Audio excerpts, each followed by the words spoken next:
the bottom of my heart, thank you all very much for showing up, for donating, raising awareness. Thank you for everyone who's come before me, everyone who's donated, making my journey way easier. To both the teams out here tonight, thank you for your support, from the staff to the players, everything. Just thank you guys. I can't even put it into words what it means to me. Well, some of the most devastating words you could hear are, "You have cancer." And for Erica Howe, the shock also meant she had to leave her promising career in pro hockey behind to fight and conquer cancer. And she's teaming up with BD Canada for a walk and talk event later this afternoon. Erica Howe, welcome back to CP24 Breakfast here. So inspiring, so moving what happened there, before that game, you leaving the ice to deal with your cancer diagnosis here. Let's just first of all talk, in case our viewers weren't watching last week when we talked about the road hockey to cure cancer, just how you're doing right now, how your cancer treatment is going. It's going well. I'd say in the last 4 weeks, I've made major strides and just feeling stronger and more like myself. I think one of the hardest parts of a cancer journey is feeling like you lost parts of yourself. But in the past 4 weeks, I've definitely come back to my own and found my new normal. That's so good to hear. And I can't imagine, as a professional athlete, having to step away from a game. But of course, it's your life, it's your health. You've got to deal with that here. How difficult was that here? But it seemed like it was made easier by the support that you were feeling from your teammates, from your fans, from the club, everything. That's exactly it. When I was first diagnosed, I was scared. And I was angry because I did everything right, according to the science. I was healthy, I ate right. And I was scared of what the outcome might be. But at every turn, my teammates and my firefighting colleagues stepped up.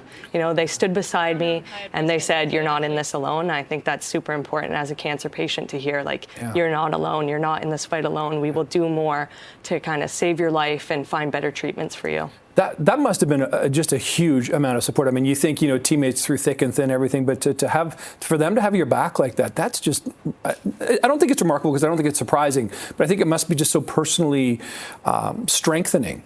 Inside. Definitely. One of my first thoughts I had actually after I was diagnosed with cancer, after I was scared and angry, was I'm going to have so much support on this. Yeah. And even the support that came after was more than I thought. Yeah. And just the power it gave me and the strength it gave me to push through, I think, is unmatched. And so it seems to me like you're kind of now taking that support that you've gotten and kind of giving back in a way in this walk and talk that's happening today. Can you talk a little more about what exactly is going to be going on, when and where, that sort of thing? Yeah, BD Canada is hosting their second annual breast cancer walk and talk in Mississauga, and it kind of starts with a panel of experts in the field talking about the latest and greatest in breast cancer research and what we can do more for patients. And it also covers kind of women's health topics, which I think is something that, can be under discussed. Yeah. So after the panel, it leads into a walk around the community where we raise funds and awareness for breast cancer research and women's health. You often you talk about, no one wants to hear that diagnosis, you have cancer, but then those conversations, opening up those conversations,